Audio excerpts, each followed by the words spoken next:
आज राजकीय मॉडल संस्कृति वरिष्ठ माध्यमिक विद्यालय होडल में एनसीसी सर्टिफिकेट परीक्षा का आयोजन किया गया।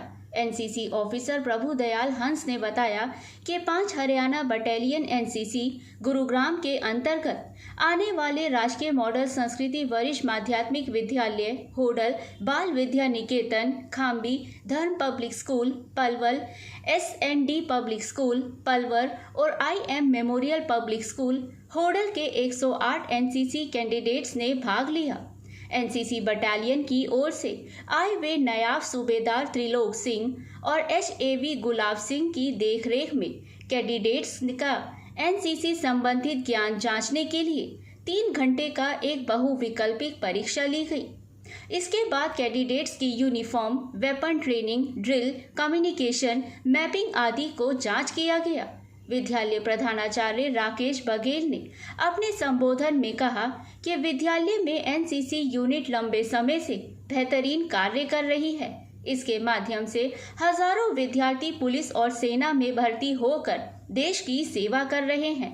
जीवन में एकता और अनुशासन सिखाने के लिए एनसीसी अत्यंत आवश्यक है। अभिभावकों को अपने बच्चों को एनसीसी में भर्ती होने के लिए प्रेरित करना चाहिए। इस अवसर पर नायब सूबेदार त्रिलोक सिंह, एचएवी गुलाब सिंह, एएनओ विष्णु तंवर, सीटीओ राजेश चौहान, राज सिंह, मानसी चौधरी, अजय कुमार, सतराम, अमर आदि उपस्थित रहे। होडल से हुकुम गोला की रिपोर्ट। नाम है जी आपका? मेरा नाम प्रभुदयाल हंस और हिंदी प्रवक्ता है और साथ में एनसीसी ऑफिसर हूँ।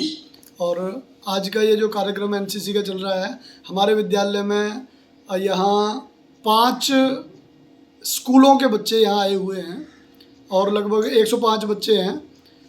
पलवल के 2 स्कूल हैं, एसएनडी और धर्म पब्लिक स्कूल, और बीवीएन खाम्बी है।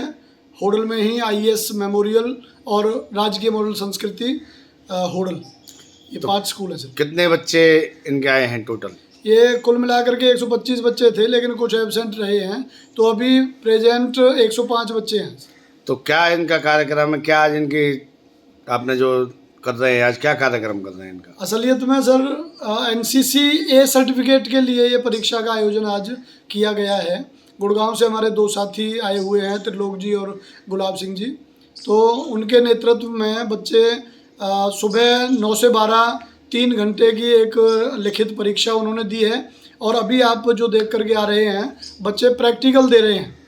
तो बच्चों को इन 2 सालों में, जो ए सर्टिफिकेट के लिए 2 साल बच्चे को एनसीसी में रहना होता है, तो इन 2 सालों में उन्होंने क्या क्या सीखा, किस किस तरह की ट्रेनिंग उन्होंने ली, उस सब का एक तरह से यहाँ परीक्षा आज इनकी हो जाएगी। इसके बाद इन्हें ए सर्टिफिकेट पास होने पे दे दिया जाएगा। तो कितने बच्चों को ये सर्टिफिकेट दिया जाएगा? जो क्वालिफाई करेंगे।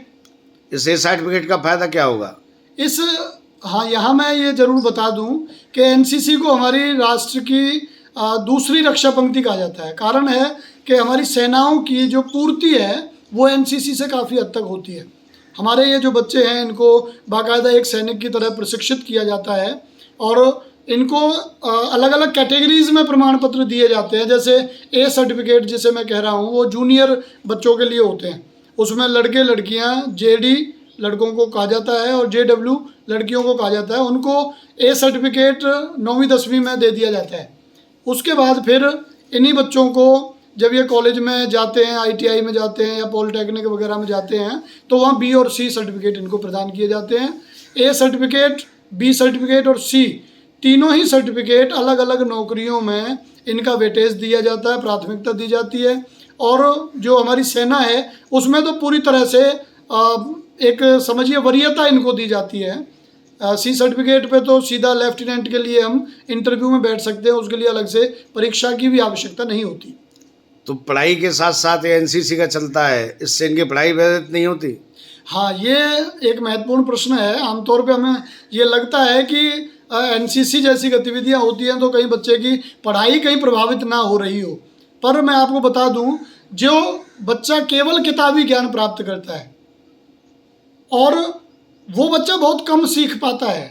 जब हम उस बच्चे को किताबी ज्ञान के साथ साथ आउटिंग की चीज़ें, आउटिंग एक्टिविटीज़ करवाते हैं, बच्चे को एनसीसी में बहुत सारी चीज़ें सिखाई जाती हैं। आपको मैं बताऊं, बच्चे को मैप रीडिंग सिखाई जाती है, बच्चे को वेपन ट्रेनिंग दी जाती है, उनको राष्ट्रीय एकता के बारे में बताया जाता है, उनको एक आदर्श नागरिक कैसे बना जाए उसके बारे में बताया जाता है, उन्हें सांप्रदायिक सद्भाव सिखाया जाता है, अनुशासन सिखाया जाता है, एकता की भावना उनमें भरी जाती है। तो आप समझ सकते हैं कि पढ़ाई के साथ साथ वो बच्चे और कई सारे क्षेत्रों में भी पारंगत होते हैं। BB News 24 लाइव से बातचीत करने के लिए धन्यवाद। जी।